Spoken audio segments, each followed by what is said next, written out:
Segundo livro das Crônicas, capítulo 16, versículo 12, a Bíblia diz: E caiu Asa doente de seus pés, no ano 39 do seu reinado.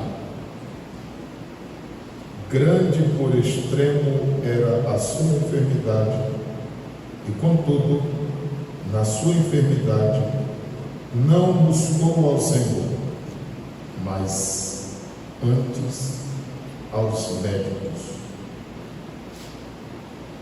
Amém. Baseado em alguns versículos deste capítulo, nós queremos falar sobre algumas lições para não errarmos em missões. 6 lições, pelo menos, para não errarmos em missões.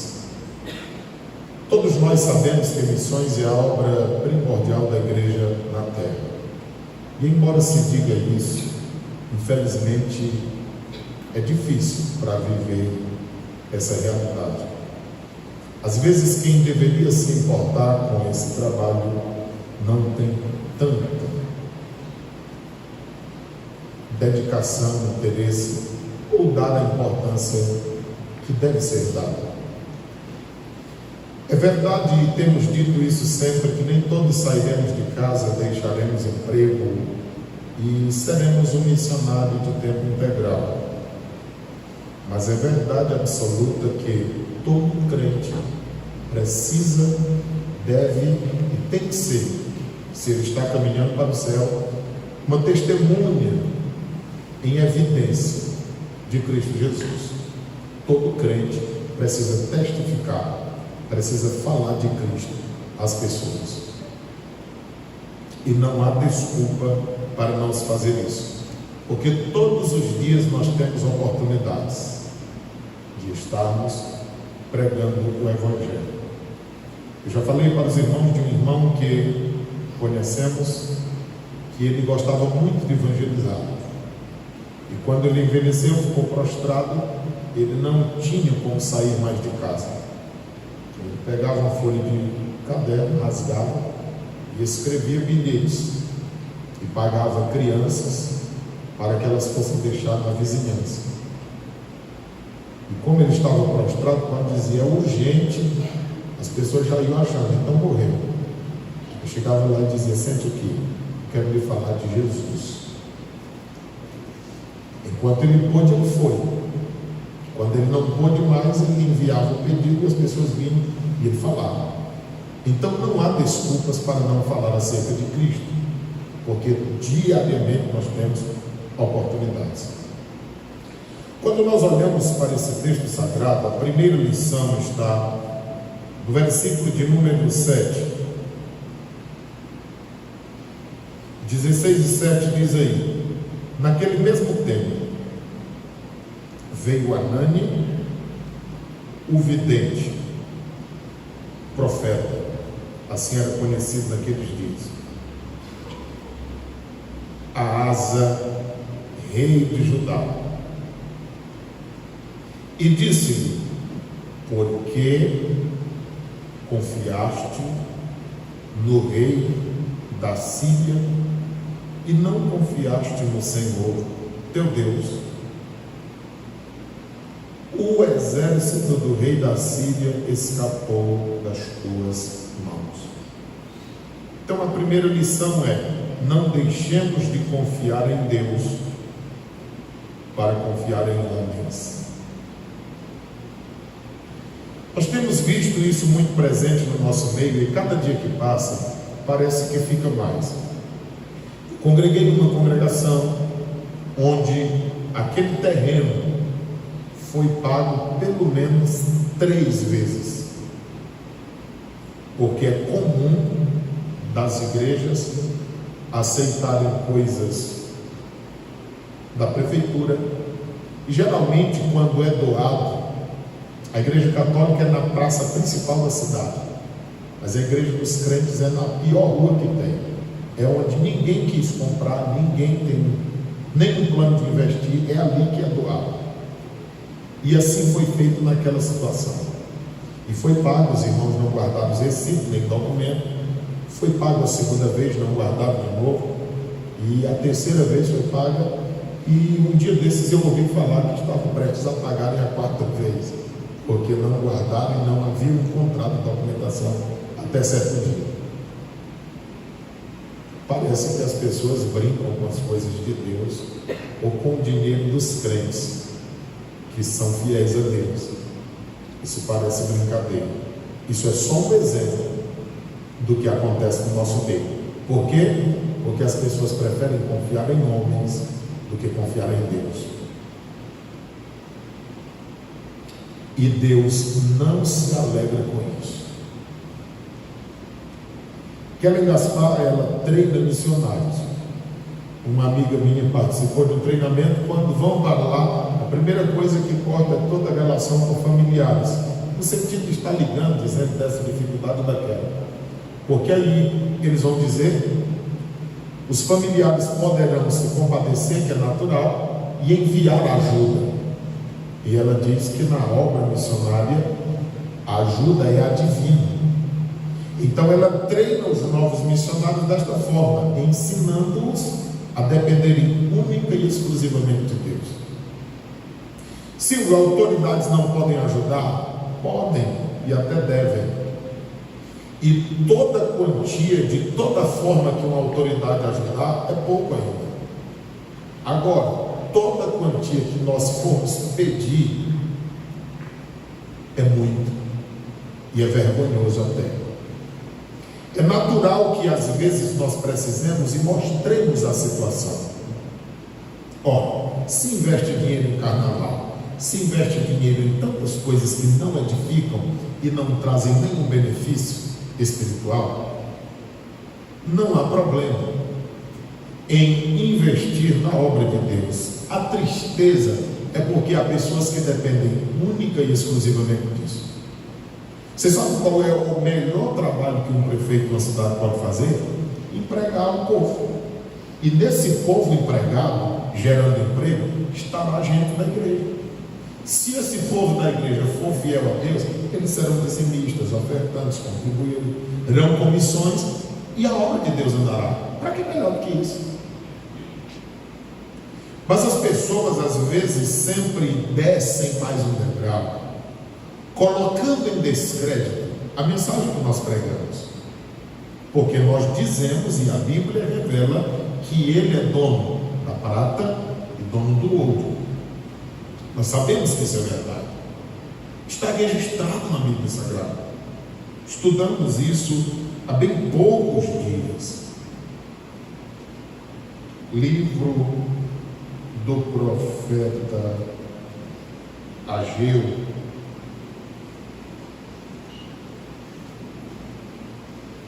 capítulo de número 2, versículo 8. Minha é a prata, meu é o ouro. Quem diz? O Senhor dos Exércitos. Então nós sabemos disso. Mas às vezes a gente acha como se a gente não soubesse. Você vê missionário com tanta dificuldade que você pensa que a dificuldade mesmo é coisa natural da vida de qualquer crente. E ele está estimando, como se fosse uma prova. Tadinha. Irmãos, a obra tem as suas dificuldades, sempre terá. E a dificuldade não é porque é missionário, porque é dirigente, não, é porque é crente, é porque é ser humano. Jesus disse: no mundo tereis aflições. O versículo que divide a Bíblia, você é sabedor que a Bíblia tem 31.173 versículos. Você sabe disso. E o versículo que divide o centro da Bíblia é o Salmo 118, versículo 8. Ficando 15.586 versículos de um lado, 15.586 do outro, e esse aqui bem no meio. Olha o que esse versículo diz. Salmo 118, versículo de número 8. Toda a igreja, 1, 2, 3, já.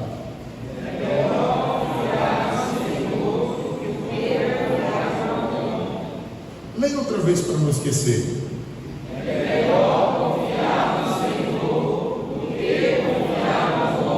Leia mais uma vez para guardar. É melhor confiar no Senhor do que precisamos voltar a confiar no Senhor, a acreditar em homens. Irmãos, os homens falam. Homens, por mais que seja espiritual, por mais que seja um homem de Deus, é homem. Agora Deus é Deus, e Ele não é filho de homem para que se arrependa. Não foi necessário José coabitar com a Maria.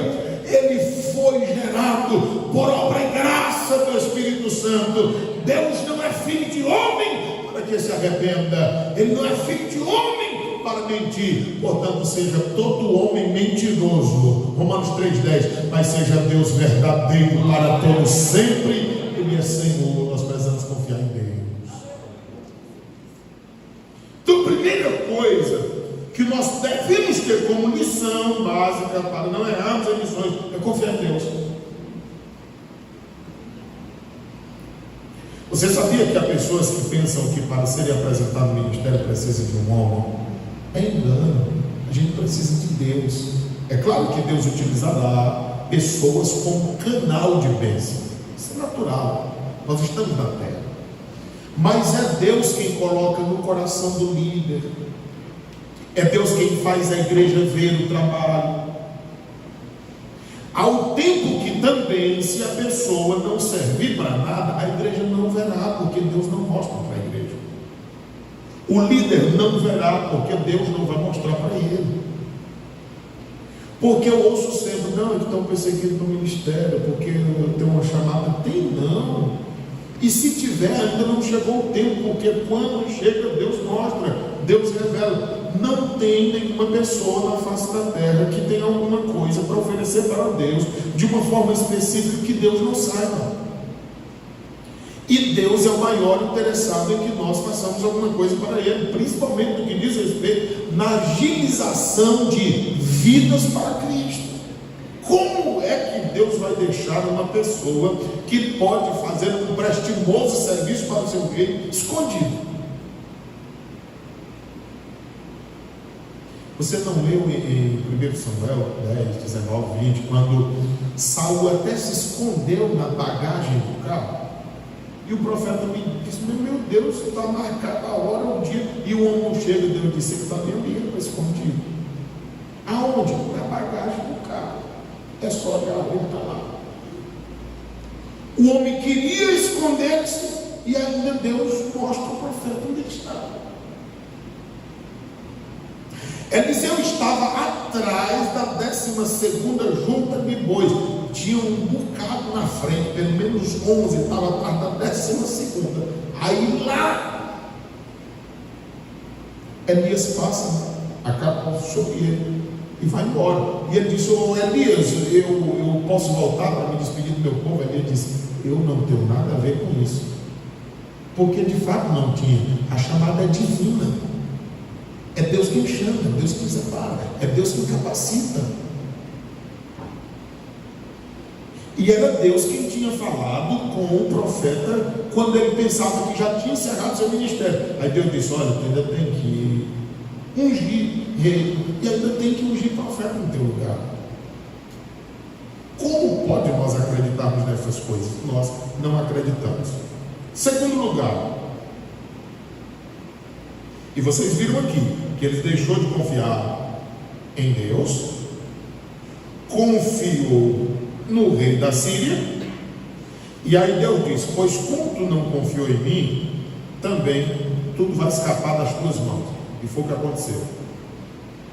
Porque Deus é perito em nos deixar só, para nós entendermos que nós dependemos dele sempre.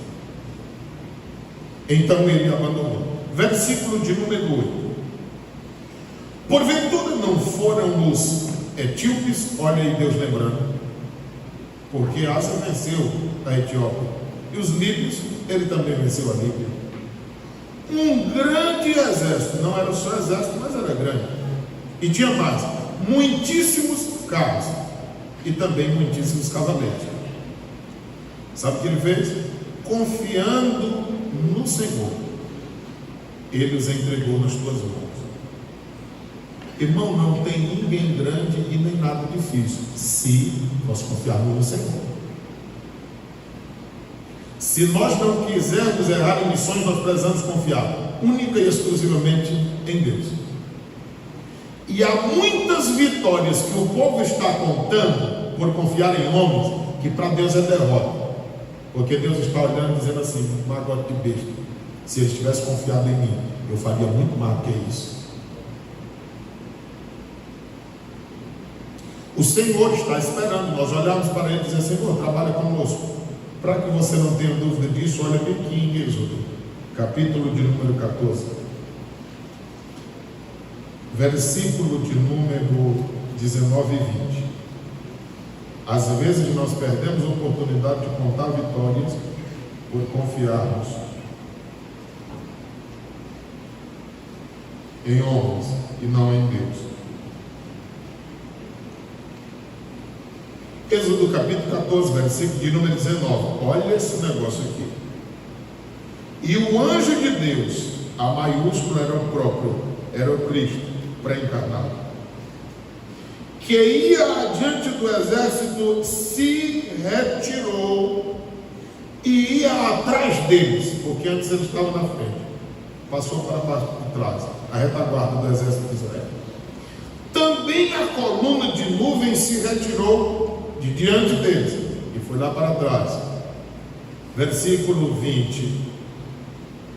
E ia entre o campo dos egípcios e o campo de Israel, e a nuvem era escuridade para aqueles, o povo de Israel, e para estes, escuridade para aqueles, o povo do Egito, e para estes, o povo de Israel, esclarecia. Ou seja, a bênção de Deus na nossa vida, para muitos pode ser maldição, para nós é bênção.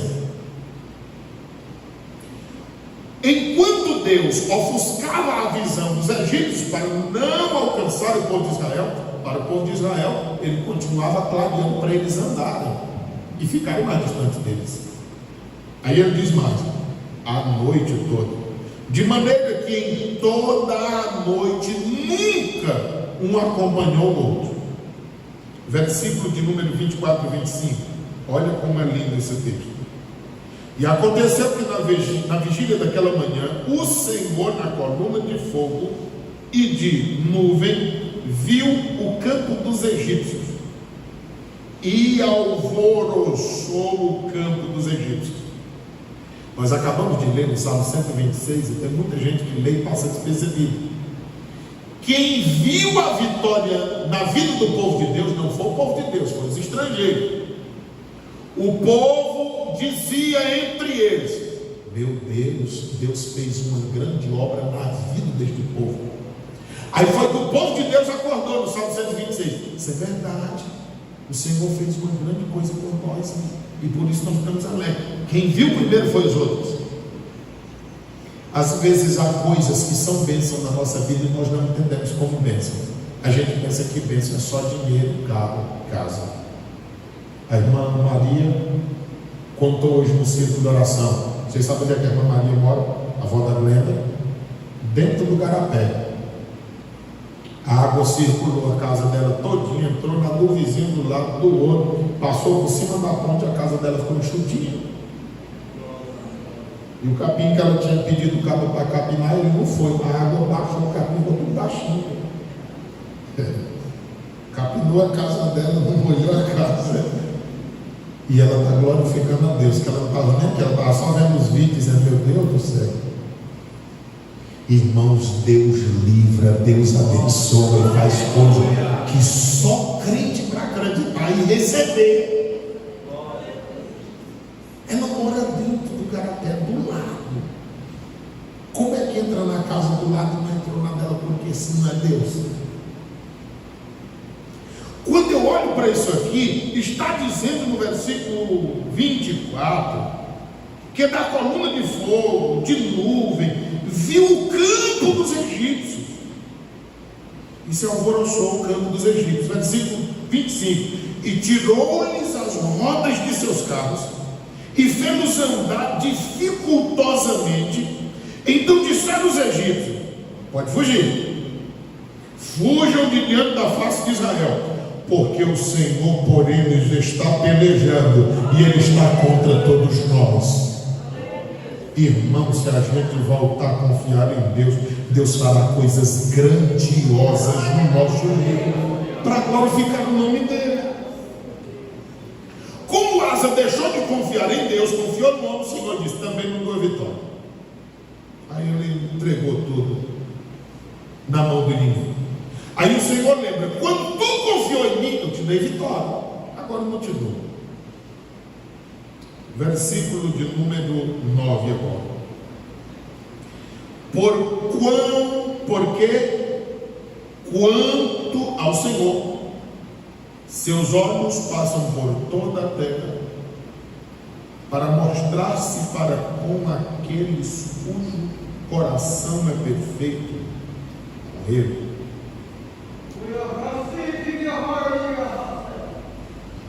Terceiro ponto, o Senhor vê os que o servem fielmente.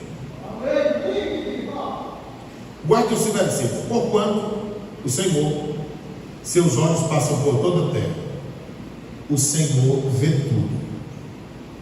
O problema é de que o vitivismo tem feito parte da vida de muita gente. Aí, não, o Senhor não está me vendo. Está. O negócio é que nós queremos que Deus responda na hora que a gente quer e da forma como a gente quer. E nem sempre Deus fala na hora que nós queremos, porque Ele não é nosso servo, somos nós que devemos ser servos dele.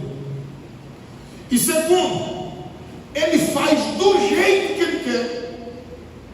Até porque se Ele fizer do jeito que queremos, talvez Ele não trabalhe na nossa vida na área que Ele quer trabalhar e precisa para que nós sejamos mais crentes. Aí quando nós olhamos para isso na Bíblia Sagrada, nós vemos que o Senhor está vendo tudo, seus olhos passam por toda a face da terra, para mostrar-se forte para com aqueles cujo coração é perfeito para com Ele. Você sabe o que é isso? O Senhor trabalha a favor de todas as pessoas que são sinceras com Ele. Você pensa que é fácil ser sincero no mundo atual? Você não passa de um besta se você for viver o Evangelho como ele deve ser vivido. Você está na fila da lotérica, pagar uma conta de R$40, entrega 50, o cara te entrega 100. Aí tu diz, opa, aqui está errado, todo mundo já olha para ti assim com nojo. Acaba besta, onde é que eu devolvo? Eu já estava lá fora meritando. Pedir perdão no dia atual, rapaz, eu me rebaixo. Orar por quem é inimigo, quem quer o meu mal que se acaba. Irmãos, se nós decidimos viver o Evangelho de uma forma sincera, para os olhos de muitos, você não passa de um besta. E tem gente que está preocupado como é visto na terra. Mas o verdadeiro servo de Deus não se preocupa como é visto aqui, se preocupa como é visto ali. Porque nós não moraremos aqui eternamente. Aqui é só um passeio rápido. Já está encerrando. Tudo nos mostra. Está chegando no final. Vocês viram aí líderes de 50 países e de várias religiões se reunindo em um acordo de paz, querendo uma só religião, um só líder, uma só moeda, uma só língua. O que é isso? É uma plataforma para o anticristo. Não é tudo a mesma coisa, tudo leva ao mesmo caminho, tudo chega a Deus, tudo isso é mentira. Eu já disse aos irmãos que todos os caminhos só levam a Deus como juiz. Você pode fazer o que quiser na sua vida, esse caminho vai te levar a Deus como juiz.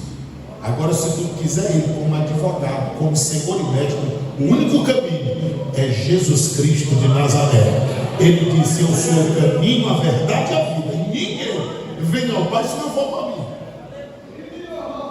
Esse negócio, não, é tudo a mesma fé, tudo é o mesmo Deus. Não é. É muito diferente uma coisa da outra. Se fosse, estariam todos em um só lugar, seríamos só Deus. Por que as práticas são diferentes, a forma de doutrina é diferente, os caminhos são diferentes, e é o mesmo Deus. Não, Deus nos entende. Não, eu já disse aos irmãos que Deus não entende o pecado.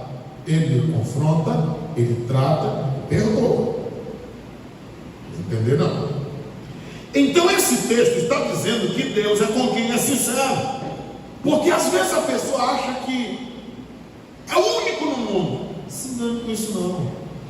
Quando Elias pensou isso, o Senhor disse: deixa de besteira, Elias, eu tenho 7.000 que não se dobraram a Baal, e tem mais, a boca deles não beijaram a Baal também. Porque hoje nós temos pessoas que não se dobram, mas beijam. E a Bíblia diz que aqueles 7.000 nem se dobravam nem beijavam, porque isso faziam parte de práticas, de cerimônias, de cultos pagãos. E nos dias atuais, talvez alguém não se prostre, não faça alguma coisa tão grave, mas beija de vez em quando, se enrola em pequenas coisas. E Deus deixa isso na Bíblia para mostrar que Ele se preocupa com os mínimos detalhes. A ponto de 1 Coríntios 5 e 9 dizer que 5 e 6, 1 Coríntios 5 e 6 e Gálatas 5 e 9, dizer que um pouco de fermento leveda toda a massa. Então nós devemos ter muito cuidado quanto a isso. Quarto ponto da mensagem, ainda no versículo 9, no final diz assim: nisso procedeste loucamente. O que é proceder loucamente? É quando você não é sincero para com Deus. Irmão, falta de sinceridade para com Deus é loucura. O nome desse negócio é insanidade mental. Ah, mas ninguém viu, ninguém observou. Mas os olhos de Deus percorrem toda a face da terra. A gente tem que entender que quando nós pensamos que estamos sozinhos, Deus está olhando para nós. E é isso que é contado. Aí diz: ó, tu procedeste loucamente, porque desde agora haverá guerra contra ti. Ou seja, as guerras vieram contra a Asa, porque ele agiu de uma forma sem ser sincero com Deus. Então tem gente sofrendo, achando que é porque é sincero, mas não é porque é enrolado. Eu não estou dizendo que quem é sincero não vai sofrer muito, mas a Bíblia diz: se é para sofrer, sofra sendo fiel, do que sofrer sendo infiel. Porque ainda que soframos em fidelidade a Deus e morramos em fidelidade a Deus, nós nos encontraremos com Ele. Agora, sofrer por ser infiel e ainda morrer e ir para o inferno, a miséria é muito grande. Não responsabilizemos os outros por nossas falhas. É o quarto ponto. Não responsabilizemos os outros por nossas falhas. Está aí no versículo 10. Asa ficou indignado contra quem? Ele zangou logo com o profeta. Aí a pessoa diz: não, eu quero ser pregador, eu quero. Deixa de besteira, porque quem é errado, o primeiro que ele se zanga é com a gente. Aí a pessoa diz: não, eu tenho que sair dessa congregação. Por quê? Não, lá tem problema. Mas aí tem em todo lugar, se não for sincero a Deus. Porque quem é sincero a Deus quer ver as coisas sinceras. Ao povo diz: é abusado. Quer que todo mundo fique quieto, quer que todo mundo pare para ouvir. E se a gente vier para cá, se não for para adorar a Deus, se não for para ouvir a palavra, o que ele vai fazer aqui? Então todas as pessoas que quiserem ser fiéis a Deus, vai ter gente irada contra ela. Aqui está escrito: a Asa se indignou contra o vidente, aí mandou logo prender, lançou na casa do trono, porque disso grandemente se alterou contra ele. E tem mais: quem é fiel a Deus não sofre só, faz os outros sofrer. Quem está com ele na batalha. Porque você acha que no meio do povo de Deus ele tem só um fiel? Não. Eu já preguei uma vez aqui que quando você se posicionar, Deus vai revelar a quantidade de pessoas que está do seu lado. Porque as pessoas ficam assim meio tímido, com medo do que vão pensar, o que vão achar. Mas quando você disser: o meu Senhor é um Senhor Deus, eu estou do lado dele, fiel para morrer ou para viver, as pessoas vão olhar: meu Deus do céu. Aí eles ficam com vergonha. A gente sai desse evangelismo em cultos relâmpagos. Aí a gente diz, vamos para a casa do fulano. Mas não é irmão mesmo, não tem nada não. Quando a gente chega lá, ele sai com a cara limpa, está fazendo nadinha. Aí participa do culto, vocês ainda vão para outros. Eu vou também, né? Irmão, a gente começa com 3, quando chega lá, está uma multidão de Jesus. É porque você se posicionou. Aí se você ficar dizendo, eu não sei se posso ir, não sei se posso, é conta de quem tem o que fazer. Quem pode, se tu não está alegrado, tu não está mudo, tu não está preso, tu pode. Porque Lázaro, quando foi ressuscitado, ele saiu como eu não sei, porque disse que ele estava todo amarrado. E Jesus disse, desamarra o homem, deixa ele aí. Irmão, quem já ressuscitou para Cristo, pode estar até amarrado. Ele obedece a voz do mestre, que disse, Lázaro, pode vir para fora. Ele não saiu, foi depois que o Senhor disse, desamarra. Nós precisamos fazer alguma coisa para fazer a obra. Aí depois que você se posicionar, as pessoas seguem, elas vão. Porque de repente a tua ação, mediante a inércia que as pessoas vivem, elas se envergonham. E elas vão fazer também. E vão se empolgar. E o nome do Senhor vai ser glorificado. Uma pessoa cheia do Espírito de Deus, inflamada pelo Espírito, ela vai influenciar outra pessoa. Quando nós olhamos para a palavra, nós vemos que ele se alterou. Aí também diz aqui, versículo 10: também Asa, no mesmo tempo, oprimiu quem? Alguns do povo. Alguns por quê? Porque não era todo mundo que estava do lado de Anani, o vidente. Então quem é que é oprimido? É quem está do lado certo. E Deus permite isso para revelar a grandeza e o poder dele. Ele não disse para Paulo, não te quero ir para aí agora, tem calma. Aí ele foi para onde? Para Filipe. Chega lá, apanha aqui só, fica preso. Mas Deus tinha um carcereiro para salvar com a família dele toda, lá na cadeia. Ser missionário é isso, está preocupado com muitos, mas também com poucas pessoas. Quando nós olhamos para o texto sagrado, quinto ponto da mensagem, versículo de número 12.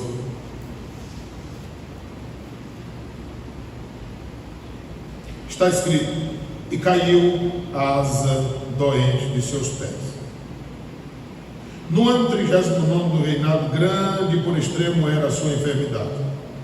E contudo, na sua enfermidade, o filhinho não aprende não buscou o Senhor, mas antes aos médicos. Aí o quinto ponto é isso: o perigo de adoecer dos pés na obra.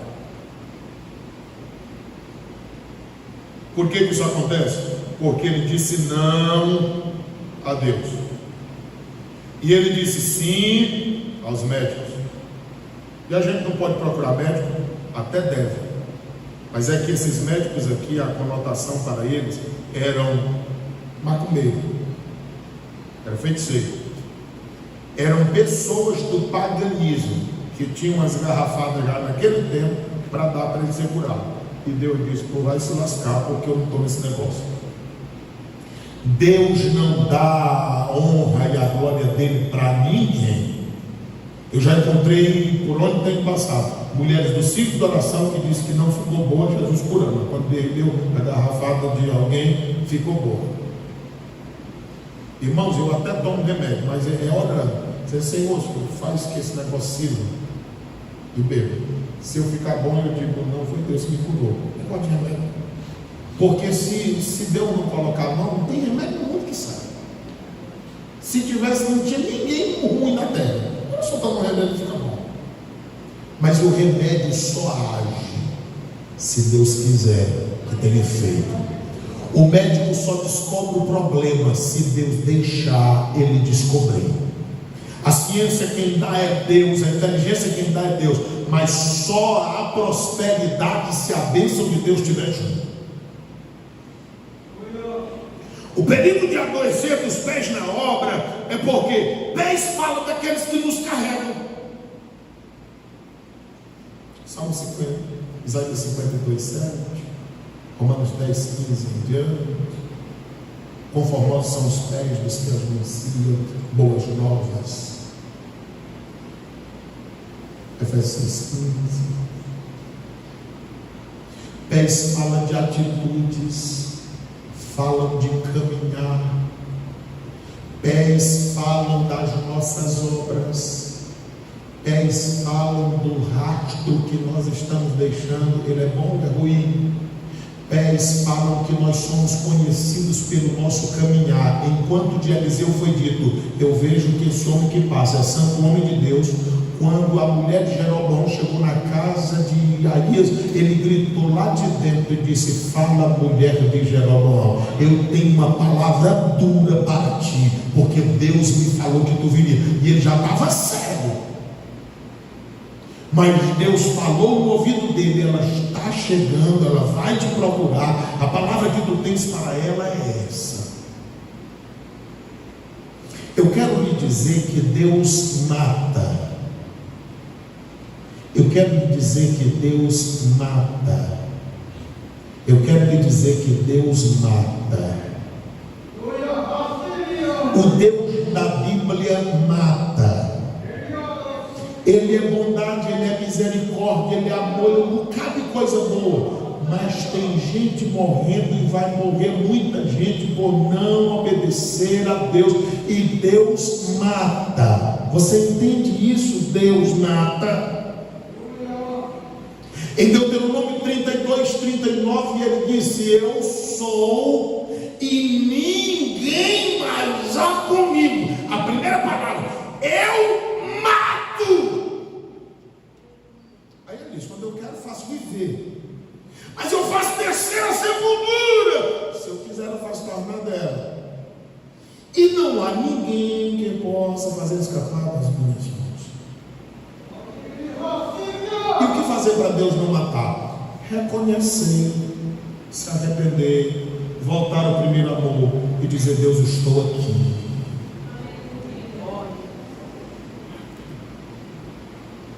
Porque às vezes a gente pode ter esse ego em missões, confiar em homens, não confiar em Deus, não ser sincero a Deus, responsabilizar as pessoas pelos nossos erros e adoecermos nos pés na obra missionária. Por quê? Porque diz não a Deus e diz sim aos homens. A enfermidade foi crescendo, ficou extremamente grande. Mesmo estando doente, não buscou o Senhor. Porque tem gente que na hora da pressão se humilha, tem gente que na hora da pressão fica mais duro ainda. O mesmo sol que amolece a cera é o mesmo sol que endurece o cimento.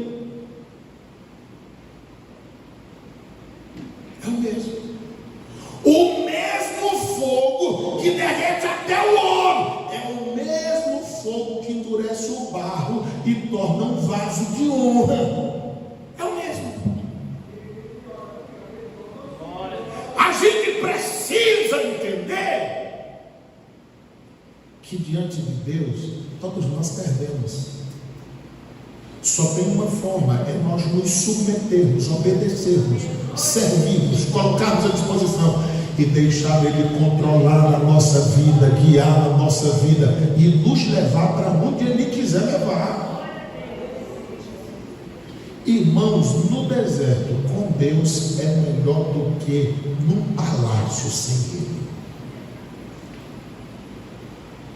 A gente estudou há poucos dias aqui o Salmo 63. Olha, salmo lindo. O homem deseja a Deus, a carne dele deseja, a alma dele deseja. Só que naquela hora ele estava no deserto. Segundo Samuel 15, 24, 28, ele estava no deserto, fugindo de Saul. Aí ele diz: do jeito desse deserto aqui, eu te desejo. Do jeito que aqui no deserto eu estou com sede, a minha alma tem sede de ti, do Deus vivo. Quando chegamos no deserto e reconhecemos a necessidade de Deus, Ele vem em nosso encontro para nos ajudar e nos dar graça para vencer. Mas há pessoas que não conseguem entender isso. O sexto ponto da mensagem: não buscou o Senhor, mas antes os médicos. Os médicos aqui eram pessoas que não deveriam ser buscadas, mas infelizmente ele buscou. Sexto ponto da mensagem, encerrando: não adianta homenagear da eternidade. Irmão, é uma das coisas piores que tem a gente fazer um culto fúnebre dizendo assim: será onde é que esse elemento está? Será onde é que essa indivídua está? Oh, mas é ruim. Mas é tão bom quando a gente chega num lugar e diz: eu tenho certeza que essa pessoa está concebida. Porque uma coisa é querer consolar a família com mentira e depois ir para o inferno do mesmo jeito, porque não adianta, é melhor ficar calado. A Bíblia Sagrada diz no versículo de número 14: sepultaram no sepulcro que tinha cavado para si na cidade de Davi, havendo-o deitado na cama que se encheira de cheiros e de especiarias preparadas segundo a arte dos perfumistas, e fizeram-lhe queima muito grande. Se a gente lê isso aqui rapidamente, a gente pensa que ele foi cremado, o corpo dele foi incendiado, mas não é isso. É só ler outra vez: se encheram de cheiro e especiarias preparadas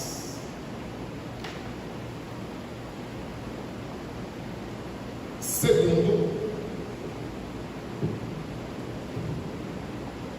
a arte dos perfumistas, e fizeram-lhe uma queima muito grande. Então foi feito uma grande fogueira com especiarias em homenagem a ele. Não é que ele foi queimado, porque isso aqui era natural naqueles dias. Quando pessoas famosas morriam, as pessoas homenagearam dessa forma. Já viu no nosso tempo, quando alguém famoso morre, o corpo de bombeiro vai lá, dá uns tiros, aquele negócio todo? Da mesma forma era naqueles dias. Você acha que isso surgiu de ontem? Irmão, tudo que acontece no mundo dos viventes, a fundamentação está nas Sagradas Escrituras, não tem jeito.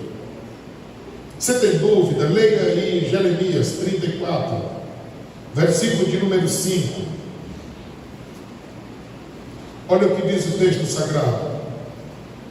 Jeremias 34, versículo 5. Está escrito: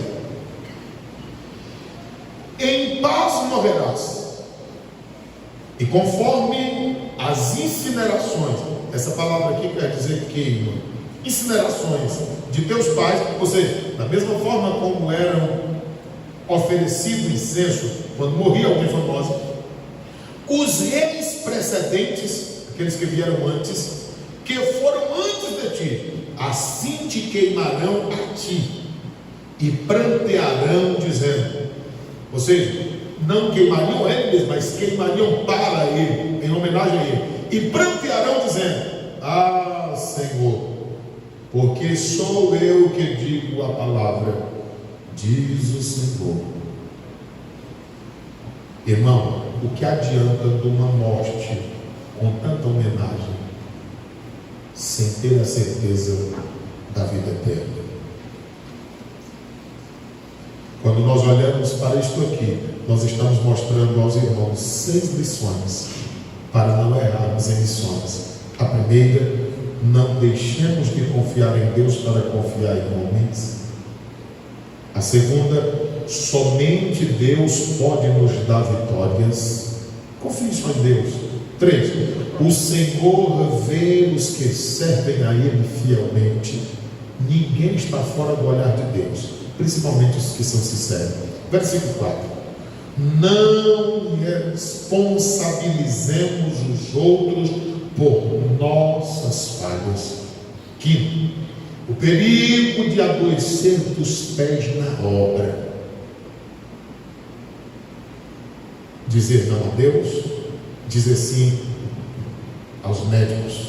6: não adianta homenagem na morte se não tiver segurança para a eternidade. Irmão, guarde essa palavra no seu coração, guarde essa palavra em sua mente, porque Deus, o Senhor, quer abençoar a cada um de nós, mas Ele quer que o Senhor seja glorificado na nossa vida. Esse mas não sei, eu sou tão fiel, Deus não está me vendo. Não é mentira, é só pensamento seu. O Salmo 101 e versículo 6 diz assim: os meus olhos procurarão. Não é fácil encontrar. Talvez você pense que seja fiel sem ser. Porque um Deus que sabe onde está tudo, está procurando. A Bíblia dele está dizendo: os meus olhos procurarão os fiéis da terra. Então, ele sabe onde cada um está, e ele é poderoso para dar graça e ajudar de acordo à necessidade de cada um. Então confie em Deus, saiba que Ele está lhe vendo, Ele está olhando para você e Ele vai te abençoar no tempo, na hora certa, porque Ele é Deus bondoso, misericordioso e está pronto para ajudar todos quanto querem servir a Ele com fidelidade. Agora cuidado, guarde essas lições para não errarmos em lições, em nome de Jesus. Tem alguém esta noite que deseja entregar a vida a Cristo, reconciliar-se com o Senhor?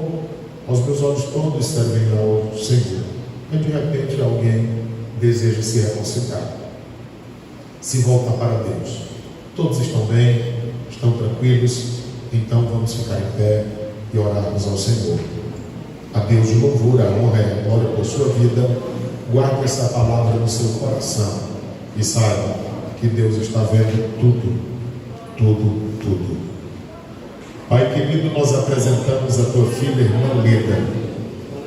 O Senhor a conhece, sabes da sua saúde, mas o Senhor é médico dos médicos e ela não está igual a Asa. Ela diz confiar em ti na oração da tua igreja. Então estende a tua poderosa mão sobre a tua filha, dando-lhe vitória. A todos os que pedem oração, que vieram aqui nesta noite, dada a tua graça, leva-nos aos nossos lares em paz, livra-nos de toda sorte de males e enche-nos da tua graça todos os dias para o louvor e a glória do teu nome. Dá-nos uma noite de descanso em paz em tua presença, enquanto o nosso corpo descansa, ministra ao nosso espírito, alma, mente e coração. Livra-nos de toda espécie de males e dá-nos da tua graça. Se o Senhor voltar ainda esta noite, nós queremos nos encontrar contigo e estar para sempre com o Senhor. Abençoa aqueles que não vieram, dá da tua graça de igual forma e ajuda em tudo para o louvor do teu nome. Que a graça do Senhor Jesus, o amor de Deus, o nosso Pai, a comunhão e as santas consolações do Espírito de Deus seja conosco não somente agora, mas sempre. Toda a igreja diz: amém.